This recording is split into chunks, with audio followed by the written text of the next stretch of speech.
అందరికీ నమస్కారం. తెలుగు కథామాలకు స్వాగతం. కొమ్మూరి వేణుగోపాలరావు గారి హారతి నవల చదువుకుంటున్నాము. ఆదిశేషయ్య గారు 5 నిమిషాలు నిశ్శబ్దంగా కూర్చుని తర్వాత హారతి హారతి అని పిలిచారు. హారతి తన గదిలో నుండి బయటికి వచ్చి ఆయన్ని సమీపించి సోఫా వెనక్గా నిల్చుంది. చిట్టిబాబు ఏం చేస్తున్నాడు హారతి? పెరట్లో శివయ్య గుర్రం ఎక్కించి ఆడిస్తున్నాడు. కాసేపు చదరంగం ఆడదాం రా హారతి. వస్తానుండండి అని ఆమె అలమారా దగ్గరకు వెళ్ళి తలుపు తెరిచి చదరంగం బల్ల పావులు తీసుకొచ్చింది. ఆదిశేషయ్య గారు కూర్చున్నది పొడగాటి సోఫా. అది ఇంచుమించు హాల్లో సగం వరకు వ్యాపించింది. దాని ఎదురుగా చిన్న సోఫాలున్నాయి. వీలుగా ఉండటం కోసం ఇద్దరు పెద్ద సోఫాలోనే కూర్చుని మధ్యలో చదరంగం బెల్ల పెట్టుకునే ఆడతారు. ఇప్పుడు అలానే కూర్చున్నారు. ఈ మధ్య అవకాశం వచ్చినప్పుడల్లా ఆదిశేషయ్య గారు ఆమెను చదరంగం ఆటకు కూర్చోబెడుతూనే ఉన్నాడు. నల్లపావులన్నీ ఏరి తాను తీసుకుని తెల్లపావుల్ని ఆయన వైపు పెట్టింది.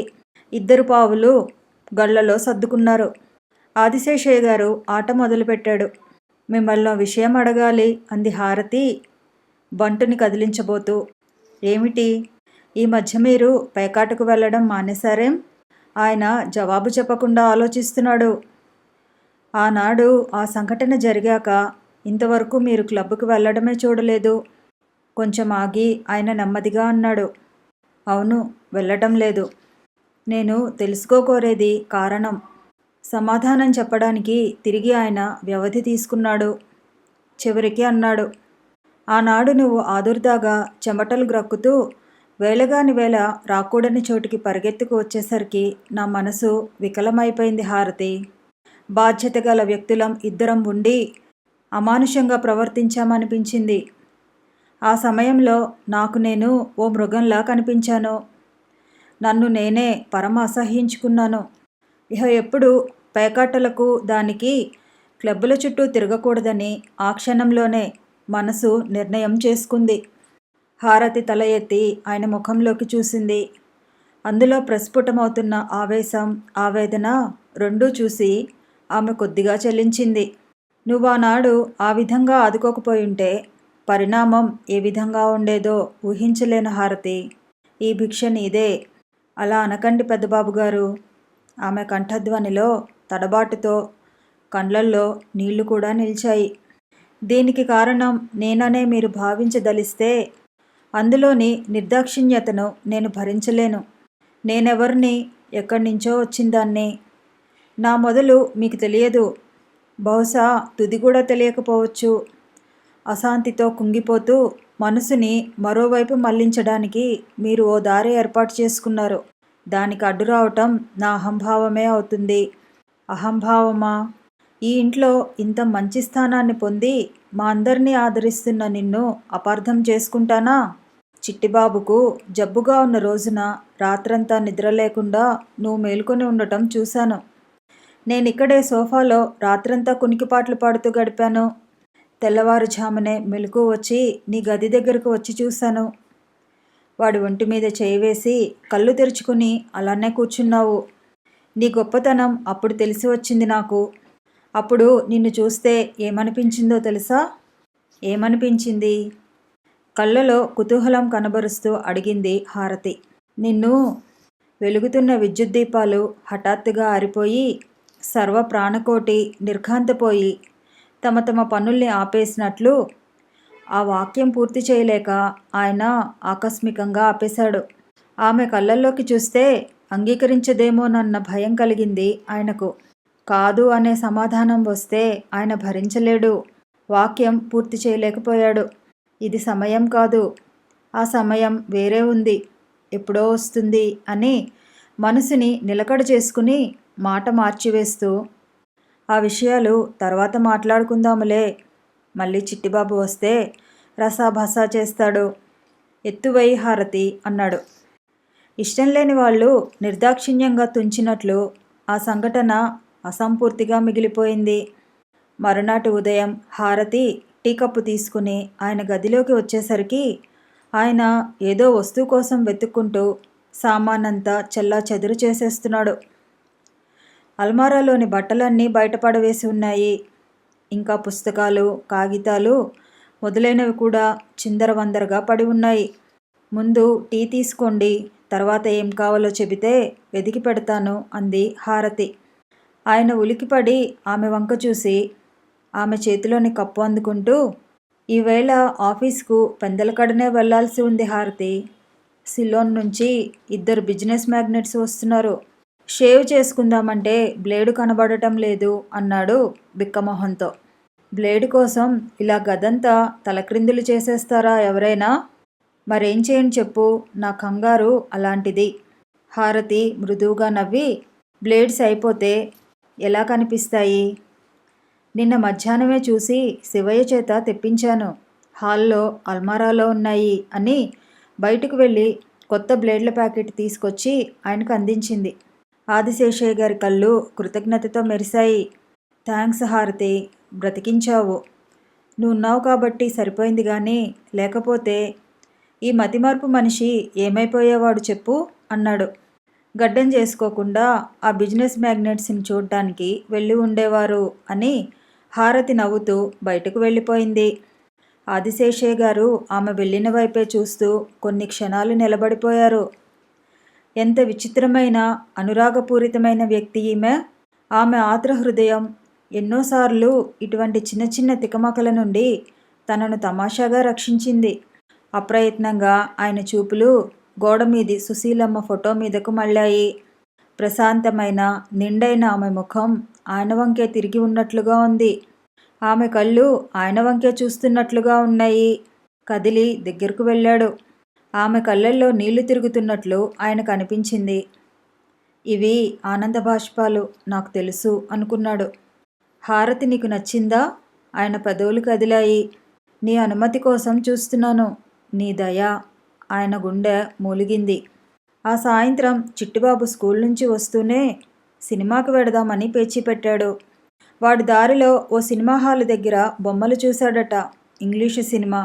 అందులో పెద్ద పెద్ద జంతువుల ఆకారాలు అవి యుద్ధం చేసుకుంటున్నట్లు బొమ్మలు అంటించబడి ఉన్నాయి. భలే బాగున్నాయక్క. జంతువులు ఎత్తుగా గమ్మత్తుగా ఉండి యుద్ధం చేసుకుంటున్నాయి. అలాంటి సినిమాలు చూడకూడదు, భయపడతావు. నాకేం భయం లేదు.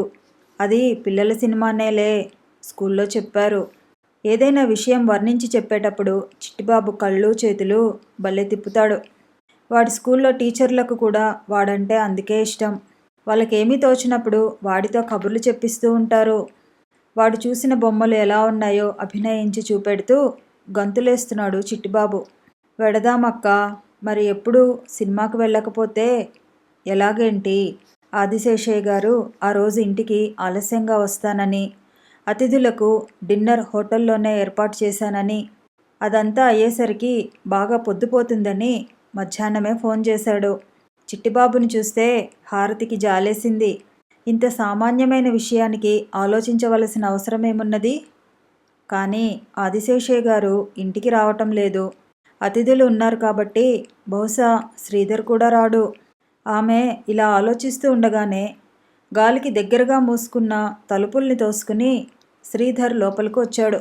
ఆమె ఉలికిపడి అతని వంక చూసింది. అతను ఆమె వంక అప్రయత్నంగా చూసి మళ్ళీ ముఖం పక్కకి తిప్పుకుని మెట్ల వైపు వెడుతున్నాడు. ఆనాటి సంఘటన తర్వాత అతను ఆమెను చూస్తేనే తప్పించుకుని వెళ్ళిపోతున్నాడు. ఎప్పుడో అవసరమైనప్పుడు 1-2 మాటలు తప్ప ఆమెతో ఎలా సంభాషించాలో అతనికి చేతకావటం లేదు. చూడండి అంటూ హారతి అతని వెనకనే వెళ్ళింది. ఎవరో అతిథులు వచ్చారటగా, మీరు వచ్చేసారేం? నాకు అవన్నీ పట్టవండి అని అతను ఆగకుండా పైకి వెళ్ళిపోతున్నాడు. అవును, ప్రపంచం తలకిందులైనా అతని సాయంత్రపు కార్యక్రమంలో మార్పు రావడానికి వీల్లేదు. హారతి పెదవుల మీద చిన్న చిరునవ్వు ఉదయించింది.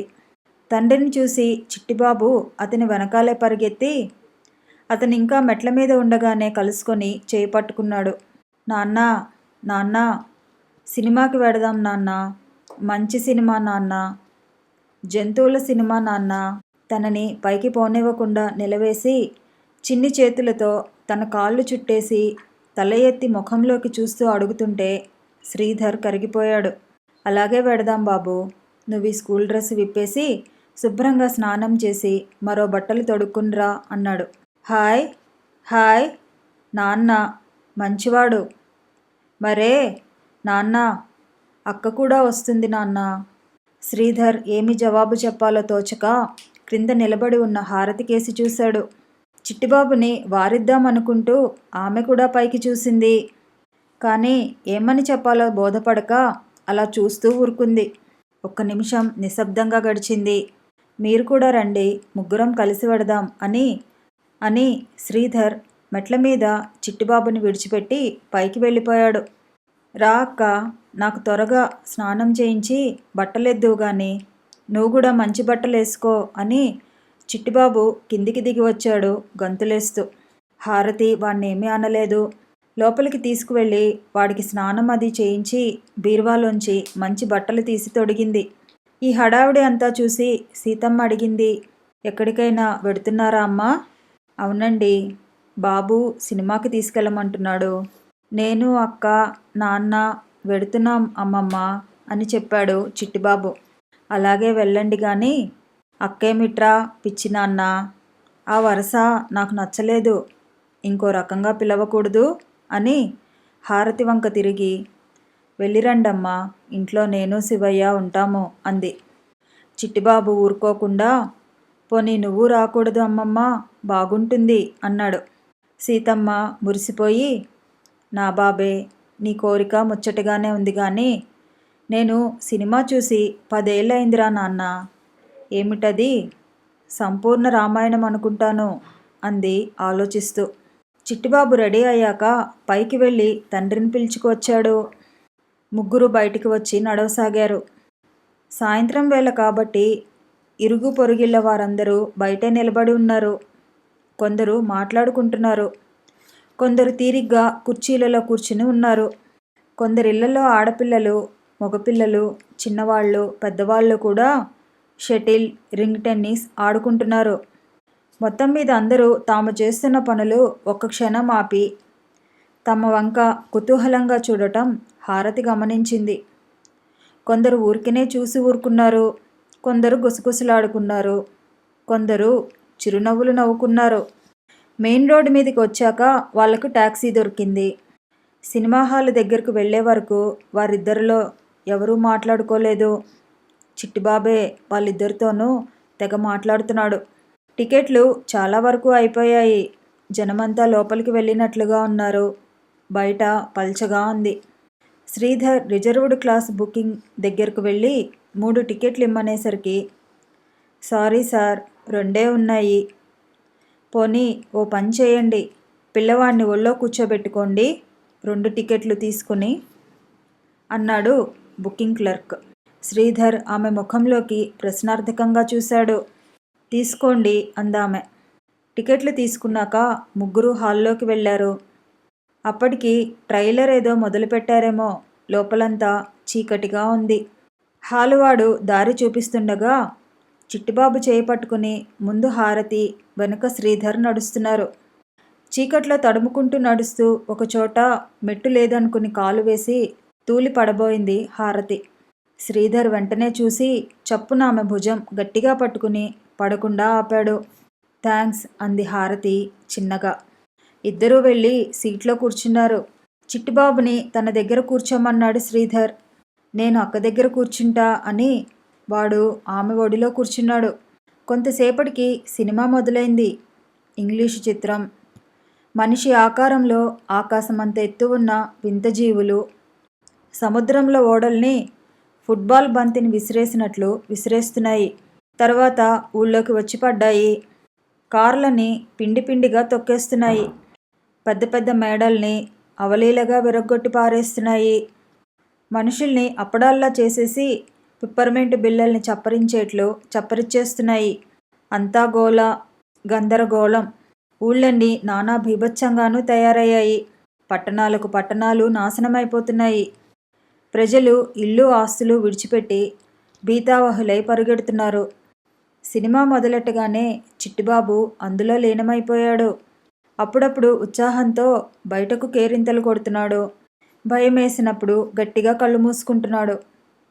లేకపోతే హారతి చేయో, ప్రక్కనున్న తండ్రి చేయో గట్టిగా పట్టుకున్నాడు. మీకు ఇబ్బందిగా ఉంటే కాసేపు నా దగ్గర కూర్చోబెట్టండి, ఎంతసేపని మీరు అవస్థపడతారు అన్నాడు శ్రీధర్ మధ్యలో. పర్వాలేదులేండి అంది హారతి. సినిమాలో మళ్ళీ ఏదో భయంకరమైన దృశ్యం వచ్చింది. తన కుర్చీకోడు మీద చిట్టిబాబు చేయిపట్టం చూసి దాన్ని గట్టిగా పట్టుకున్నాడు శ్రీధర్. 5 నిమిషాల తర్వాత ఇంటర్వెల్ వచ్చింది. లైట్లు వెలిగాయి. చిట్టిబాబు లేచి నుంచున్నాడు, అటూ ఇటూ చూస్తూ.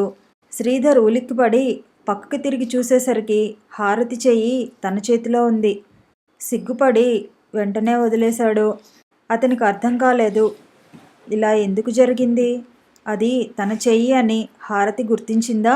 గుర్తిస్తే చెయ్యి ఎందుకు తీసేసుకోలేదు? మొత్తానికి చాలా విచిత్రమైన స్త్రీ ఆమె.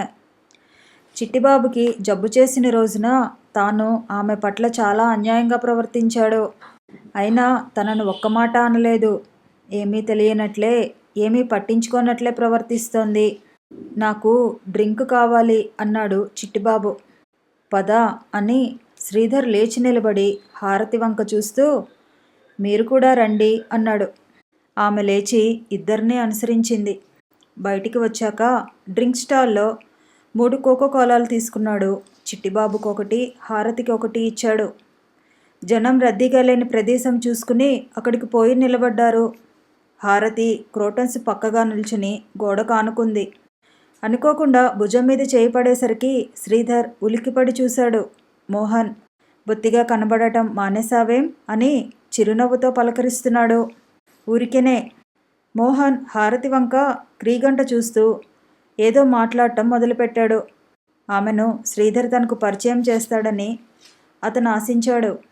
కానీ ఎంతసేపైనా తను అడిగిన ప్రశ్నలకు క్లుప్తంగా జవాబులు చెబుతున్నాడే తప్ప అతను అటువంటిదేమీ చేయకపోవడం చూసి నిస్పృహ చెంది, ఇంతలో హాల్లో లైట్లు ఆరిపోగా వస్తాను, తర్వాత కలుస్తాను అంటూ వెళ్ళిపోయాడు.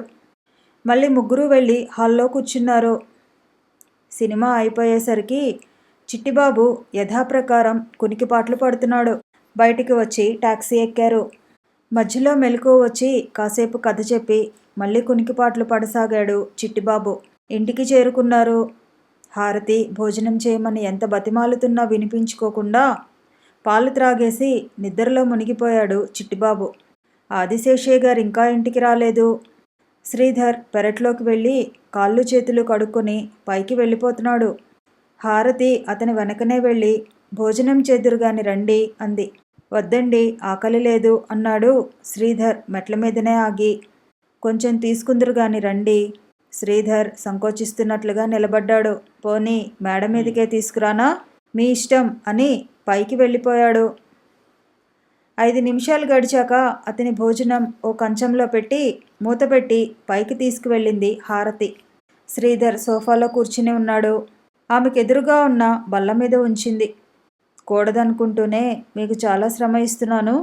పర్వాలేదులేండి. ఆమె అక్కడి నుంచి వెళ్లేందుకు వెనక్కు తిరిగింది. మీతో ఒక విషయం చెప్పాలి. ఆమె ఆగింది. అతను లేచి ఆమె దగ్గరగా వెళ్ళి ఎదురుగా నిల్చున్నాడు. హారతి తల వంచుకుంది. ఆ రోజు త్రాగిన మైకంలో మీతో చాలా అనుచితంగా ప్రవర్తించాను. మీరు నా గురించి ఏమనుకున్నారో తెలియదు. హారతి తల ఎత్తి అతని వంక చూసింది. ఆమె కళ్ళల్లో ఏ భావమూ అతనికి కనబడలేదు. ఏమీ అనుకోలేదులేండి అంది నెమ్మదిగా. అతనికి ఏమనాలో తోచలేదు. ఆమె కూడా మళ్ళీ ముఖం త్రిప్పుకుని పక్కకి చూస్తోంది. ఇద్దరి మధ్య మౌనం ఆక్రమించింది. ఇద్దరు యువతీ యువకులు కాసేపు మాట్లాడుకుని తర్వాత ఏం సంభాషించాలో తెలియనప్పుడా యువతి నేలచూపులు చూస్తూ నిలబడగా ఏర్పడే మౌనం ఉన్నదే, అది చాలా అందమైన మౌనం. మీరు ఇన్ని మంచి పనులు చేస్తున్నారు కదా, నా చేత తాగుడు మానటం అనే పని చేయించడానికి ఎందుకు ప్రయత్నించడం లేదు అన్నాడతను చివరకు ఆ నిశ్శబ్దానికి భంగం కలుగజేస్తూ. ఆమె లేతగా నవ్వింది. అలా చేయటం వల్ల మీకు మంచే జరుగుతుందని నేను నమ్మినట్లయితే తప్పకుండా ప్రయత్నించి ఉండేదాన్ని. పోనీ ఆ మాట మీరివ్వండి, ఇవాల్టి నుండి ప్రయత్నిస్తాను. శ్రీధర్ కూడా నవ్వి అన్నాడు. మాట ఇప్పుడు ఇవ్వటం ఎందుకు? మీరెప్పుడో ఆ పని చేశారుగా. ఏమిటి? నేను తాగుడు మానేశాను. కావాలంటే ఈ గదిలో బీరువాలు, అల్మారాలు అన్నీ తనిఖీ చేయండి. నా మాట అబద్ధమేమో. ఎప్పటినుంచి? ఆమె విస్తుపోతూ అడిగింది. చిట్టిబాబుకి తీవ్రంగా జ్వరం వచ్చిన రాత్రి, మీతో నేను అనుచితంగా ప్రవర్తించిన రాత్రి, ఆనాడే నేను చివరిసారిగా త్రాగటం. హారతికి అర్థమైంది. ఆమె ఇందాకటి కన్నా 10 రెట్లు విస్తుబోయింది. తర్వాత వారం రోజులకు ఆ ఇంటికి ఆదిశేషయ్య గారి స్నేహితుడొక ఆయన్ని చూడటానికి కలకత్తా నుంచి వచ్చాడు. ఆయన పేరు భుజంగరావు. ఆదిశేషయ్య గారి కన్నా 7-8 ఏళ్ళు పెద్ద వయసులో. వృత్తిరీత్యా వారిద్దరికీ చాలా పరిచయం ఉంది. అయితే ఆయన ఒంటరిగా రాలేదు. తన పెళ్లి కాని కూతురు మీనాక్షిని కూడా వెంట పెట్టుకొచ్చాడు. ఇంట్లోకి కాలు పెడుతూనే ఆయన ఆదిశేషయ్య గారిని కౌగిలించుకుని, ఎంత కష్టం వచ్చింది శేషు నీకు. నువ్వు ధైర్యవంతుడివి కాబట్టి నిభాయించుకున్నావు గాని ఈ ఉపద్రవానికి నేనైతే గుండె పగిలి చచ్చేవాణ్ణి అని కళ్ళు తుడుచుకున్నాడు. మీనాక్షి కూడా విచారంగా ముఖం పెట్టి వాళ్ళిద్దరి వంక చూస్తోంది. మీనాక్షికి 25 ఏళ్ళు దాటి ఉంటాయి. 20 ఏళ్ల దానిగా కనిపించడానికి శతవిధాలా ప్రయత్నిస్తోంది గాని అచ్చం 25 ఏళ్ల దానిలానే కనిపిస్తుంది. మనిషి అనాకారి కాదు గాని ముఖం మీద మొటిమలు, అవి ఏర్పరిచిన చిన్న చిన్న గంట్లు లేకపోతే అందగత్తె కిందనే చలామణి అయి ఉండేది. కలకత్తాలో తండ్రి నేర్పిన సాంప్రదాయాల వల్ల ఆమెకు ఆమ్లెట్ అన్నా, చికెన్ అన్నా చాలా ఇష్టం. ఆ ఇష్టాన్ని రోజూ తీర్చుకుంటూ ఉండటం చేత ఆమెలో సుకుమారత్వం నశించి గడ్డితనం ఓ పాలు ఎక్కువైంది. ఓ రకం మగవాళ్ళు అలాంటి శరీరాన్ని ఇష్టపడతారు, అది వేరే సంగతి. పాపం భుజంగరావు గారు కూతురి పెళ్లి చేయడానికి 4-5 ఏళ్లుగా భగీరథ ప్రయత్నాలు చేస్తున్నాడు. వ్యాపారంలో దెబ్బతిని అప్పులు పెరిగిపోయి కట్నమిచ్చుకోలేని స్థితిలో ఉండటం వల్లనేమి, ఇతర కారణాల వల్లనేమి ఆయన ప్రయత్నాలన్నీ వృధా అయిపోతున్నాయి. మీనాక్షి మాత్రం మొదట్లో నేను అసలు పెళ్ళే చేసుకోను, నాకు అసలు మొగాళ్ళంటేనే అసహ్యం అంటూ ఉండేది. ఒకరోజు భుజంగరావుకి కోపం వచ్చి, మొగాళ్ళంటే అసహ్యమైతే ఆ ప్రేమలేఖలన్నీ అంత ప్రాణప్రదంగా పెట్లో తాళం పెట్టి దాచుకున్నావే అని నిలవేసి అడిగాడు. ఆమె అదిరిపడి తర్వాత తండ్రి ముఖంలోకి చురచురా చూసి, నేను ఇంట్లో లేనప్పుడు నా వస్తువులు పునకటం మేనర్స్ కాదు నాన్న. ఏడిసావు గాని నోరు మూసుకో. మేనర్స్ కాదని పట్టించుకోకుండా ఊరుకుంటే ఈ లోకంలో ప్రతివాడి కూతురు ప్రేమలేఖలు రాయటం మొదలు పెడుతుంది ఎవరో ఒకరికి. అది సరే గాని ఈ ప్రేమలేఖలు రాసిన వాళ్ళలో ఒక్కగాడిదా నిన్ను పెళ్లి చేసుకోవడానికి ముందుకు రాలేదా? ఈసారి మీనాక్షి బావురుమని ఏడ్చివేస్తూ, వాళ్ళంతా పెళ్ళైన వాళ్ళు నాన్న అని తండ్రి హృదయం మీద ముఖం దాచుకుంది. నీ కర్మ అని మనసులో అనుకుని, ఊరుకోమ్మా ఊరుకో, ఇహ నుంచి పెళ్లి చేసుకోనని మాత్రం అనకు అని ఆమె వీపిని మురుతూ ఓదార్చాడు. అప్పటినుంచి మీనాక్షి ఏ సంబంధం వచ్చినా వద్దు అనలేదు, వచ్చిన వాళ్ళు అనలేదు. పెళ్లి మాత్రం కుదరటం లేదు. ఆదిశేషయ్య గారిని కావలించుకోవటము, పరామర్శ చేయటము అయ్యాక స్నేహితులిద్దరూ సోఫాలలో కూర్చున్నారు. ఆదిశేషయ్య గారు శివయ్యను పిలిచి సామాన్లు లోపల పెట్టించాడు. మీనాక్షిని కూడా కూర్చోమని, నీ పేరేమిటమ్మా మర్చిపోయాను, చాలా కాలమైంది కదూ చూసి అన్నాడు. మీనాక్షి అంది మీనాక్షి తను కూడా కూర్చుంటూ. ఆదిశేషయ్య గారు స్నేహితుడి వంక తిరిగి, చాలా కాలం తర్వాత నిన్ను కలుసుకున్నందుకు చాలా సంతోషంగా ఉంది భుజంగం. అల్లుణ్ణి కూడా తీసుకురాకపోయారా అన్నాడు. భుజంగరావు గొంతులో కోరు వచ్చినట్లయింది. నెత్తిమీద 2 చరుపులు చరుచుకొని, అల్లుడా భలేవాడివి, నీకు శుభలేఖ పంపకుండా నువ్వు పెళ్ళికి రాకుండానే మా అమ్మాయి పెళ్ళి జరుగుతుందనుకున్నావా? భలే మాట చెప్పావయ్యా శేషు అని అర్థం లేకుండా నవ్వాడు. ఆదిశేషయ్య గారు ఆశ్చర్యంగా మీనాక్షి వంక చూశాడు.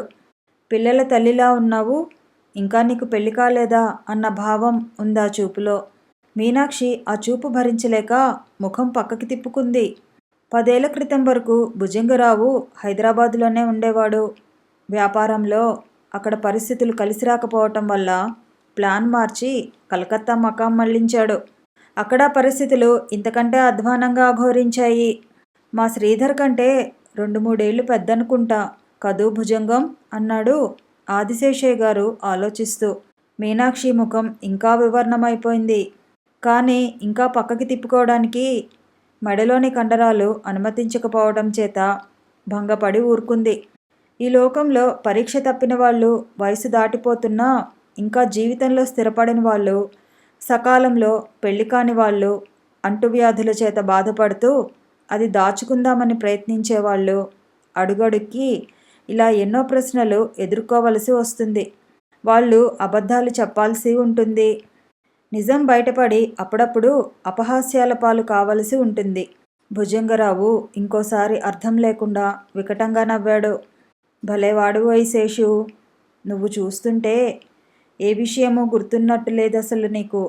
మా అమ్మాయి శ్రీధర్ కన్నా 3 ఏళ్ళు చిన్నది కదూ అమ్మడు. మీనాక్షి తలూపింది. ఇంతలో హారతి అటువైపు రాగా ఆదిశేషయ్య గారు ఆమెను పిలిచి, చూడు హారతి, ఇతను నాకు ఆప్తమిత్రుడు. నన్ను చూడటం కోసం కలకత్తా నుంచి వచ్చాడు. ఈ అమ్మాయి ఆయన కూతురు. ఇద్దరికీ అతిథి మర్యాదలు చేసే బాధ్యత నీదే సుమా అన్నాడు. హారతి వాళ్ళకి నమస్కారం చేసి కాఫీ తీసుకొస్తాను అని లోపలికి వెళ్ళిపోయింది. హారతిని ఉద్దేశిస్తూ తండ్రి కూతురు ఒకరి ముఖం వంక ఒకరు చూసుకున్నారు భావయుక్తంగా. ఇంతలో అక్కడికి చిట్టిబాబు బంతిలా గెంతుకుంటూ వచ్చాడు. నా మనవడు అన్నాడు ఆదిశేషయ్య గారు వాణ్ణి దగ్గరకు తీసుకుంటూ. Very good looking boy, very very handsome అంటూ భుజంగరావు తన వైపు రమ్మన్నట్లు చేతులు చాచాడు. చిట్టిబాబు ఆయన దగ్గరకు పోకుండా మీనాక్షి వైపు కొంటెగా చూశాడు. ఆమె వాడి వైపు ఓరగా చూసింది. చిట్టిబాబు ఆమె వైపు అలాగే ఓ నిమిషం చూసి తర్వాత వెక్కిరించి అక్కడి నుంచి పారిపోయాడు. భుజంగరావు పెద్దగా నవ్వాడు. వెరీ మిస్chievous అంటూ. హారతి ట్రేలో కాఫీలు తీసుకొచ్చింది. ఆ ఇద్దరికి, వారితో పాటు ఆదిశేషయ్య గారికి కూడా అందించింది. కాఫీలు త్రాగటం అయిపోయాక, ఏడి శ్రీధర్ కనిపించడే అని అడిగాడు భుజంగరావు. మేడ మీద గదిలో ఉన్నాడు, కాసేపట్లో వస్తాడు. తర్వాత మళ్ళీ భుజంగరావు పాత సంగతులెత్తి సుశీలమ్మ మంచితనం, ఒకప్పటి ఆ ఇంటి వైభవం ప్రస్తావించబోయాడు. ఆదిశేషయ్య వారిస్తూ, ఆ కబుర్లన్నీ తర్వాత చెప్పుకుందాములే, ప్రయాణంతో అలసిపోయి ఉన్నారు, ముందు ఇద్దరు స్నానం చేసి బడలిక తీర్చుకోండి అన్నాడు. అవునవును, అది చాలా ముఖ్యం అంటూ భుజంగరావు లేచాడు. చూడు హారతి, ఈ అమ్మాయిని లోపలికి తీసుకువెళ్ళు అన్నాడు ఆదిశేషయ్య గారు. రండి అని మీనాక్షిని ఆహ్వానించింది హారతి. తండ్రి కూతుళ్ళిద్దరికీ క్రిందనే ఓ గది ఏర్పాటు చేయబడింది. ఆ గది అతిథుల కోసమే ప్రత్యేకించి ఉంచుతారు. మధ్యాహ్నం భోజనాలయ్యాక తండ్రి కూతుళ్ళు తలుపులు దగ్గర వేసుకుని చెవులు కొరుక్కున్నారు. ఈ హారతి ఎవరు నాన్న, పానకంలో పొడకలాగా? ఈ ఇంట్లో అన్ని విషయాల్లోనూ ఆమె జోక్యం ఉన్నట్లుంది. మాటలు తూచి మాట్లాడుతుంది. తను అందగత్తెనని గర్వంలాగుంది దానికి అంది మీనాక్షి విసుగ్గా ముఖం పెట్టి. అదే నాకు అంతుపట్టకుండా ఉంది అమ్మడు. ఆమెతో జోస్తిగా ఉండి కూపీలాగు అని తండ్రి ఆమెకు సలహా ఇచ్చాడు. ఆ శ్రీధర్ ఏమిటి నాన్న ముచ్చులా మాట్లాడడు, ఇంకా పెళ్ళాన్ని తలుచుకుని కుమిలిపోతున్నాడా? అతను అలా ఉండటమే మంచిది. అతనితో నువ్వు జాగ్రత్తగా వ్యవహరించి మనసు మరల్చాలి. లక్షలకు లక్షల ఆస్తి, మంచి వయసులో ఉన్నాడు, రాజా లాంటి సంబంధం. మరో విషయం, ఆ చిట్టిబాబు గారిని దగ్గరకు తీసుకుని లాలిస్తూ చనువు చేయి.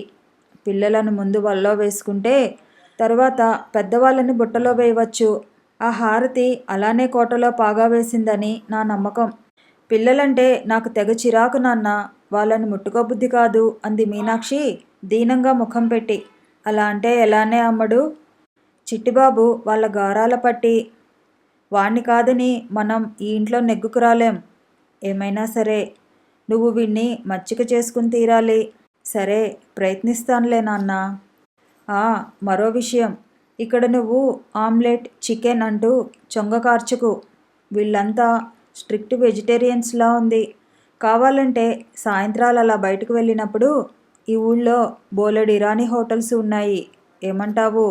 మీనాక్షి తండ్రి వంక బాధపడిపోతున్నట్లు చూసి, అబ్బా, ఇన్ని రూల్స్ పెడితే ఎలా నాన్నా? ఏమన్నా అంటే ఇదంతా నీ పెళ్లి కోసమే అంటావు. ఇవాళ సాయంత్రం బయటికి వెళ్ళి తాండూరి చికెన్ తినకపోతే నేను ఊరుకోను తెలుసా అంది బొంగమూతి పెట్టి. 5-6 రోజులు గడిచిపోయాయి. ఈ 5-6 రోజుల్లోనూ తను ఆత్మీయతను పెంపొందించుకోవటానికి తీవ్రమైన ప్రయత్నాలు చేశారు తండ్రి కూతుళ్ళు. భోజనాల దగ్గర, కాఫీల దగ్గర, ఇంకా అనేక ఇతర సమయాలలోనూ వారు అనేక విధాల జోక్యం కలిగించుకోవటానికి ప్రయత్నం చేశారు. హారతి వంట చేస్తుంటే మీనాక్షి ఆమెతో బాటే ఉండేది. ఏదో కబురు, ఈ కబురు కల్పించుకుని చెబుతూ ఉండేది. నువ్వు వంట బాగా చేస్తావే, ఇదంతా ఎప్పుడు నేర్చుకున్నావేమిటి? ఇదివరకు నిన్నెప్పుడు చూసిన గుర్తులేదే. పనికి కుదిరావా? అవును గాని బొట్టు అది పెట్టుకోవేం? నువ్వు ఒకవేళ క్రిస్టియన్ పిల్లవి కాదు కదా? లేకపోతే పెళ్ళయ్యాక ఇంకేదన్నా జరిగి ఏమంటావు అని భయపడుతూనే ఆరాలు తీయడానికి ప్రయత్నించేది. హారతి సమాధానం ఇవ్వకుండా నవ్వి ఊరుకునేది. సీతమ్మ ఒంటరిగా ఉన్న సమయం కనిపెట్టి అప్పుడప్పుడు ఆమె దగ్గరకు వెళ్ళి మంతనాలు సాగించేది మీనాక్షి. ఆమె మీద ఎక్కడా లేని ఆపేక్ష ఒలకబోస్తూ ఉండేది. ఆమె దగ్గర కొంత చనువు సంపాదించాక, ఆ హారతి ఎవరు పిన్నిగారు? ఊరికే ప్రతి విషయంలోనూ జోక్యం కలుగజేసుకుంటూ ఉంటుంది. నాకట్లా అయినదానికి కానిదానికి జోక్యం కలుగజేసుకునే వాళ్ళంటే అసహ్యం సుమండి అంది దీర్ఘం తీస్తూ. సీతమ్మ ఆమె వంక విచిత్రంగా చూసింది. నిన్న కాక మొన్న వచ్చావు, మా హారతి గురించా నువ్వు మాట్లాడుతున్నావు అన్న భావం ఉంది ఆమె చూపులో. హారతి గురించి అడిగావు సరేగాని అసలు నువ్వెవరు పిల్ల అని అడిగింది నిర్మోహమాటంగా సీతమ్మ. ఎందుకంటే మీనాక్షి ప్రవర్తన చూస్తే ఆమె కరికాలిమంట నెత్తికెక్కింది. మీనాక్షి దెబ్బతిని అక్కడి నుంచి గబగబా వెళ్ళిపోయింది. ఉండు పిల్ల, మరి నీ ప్రశ్నకు సమాధానం వినివెళ్ళు. మీనాక్షి ఆగింది. హారతి ఈ ఇంటి గృహలక్ష్మి. చిట్టిబాబుకి జ్వరం వచ్చిన నాటి నుంచి శ్రీధర్ తాగుడు మానివేసినా ఎప్పుడు తన గదిలోనే కూర్చుంటూ ఉండేవాడు. కథ కొనసాగుతుంది. మళ్ళీ కలుసుకుందాము. ఈ వీడియో నచ్చితే లైక్ చేయండి, షేర్ చేయండి, కామెంట్ చేయండి, ఛానల్ని సబ్స్క్రైబ్ చేయండి.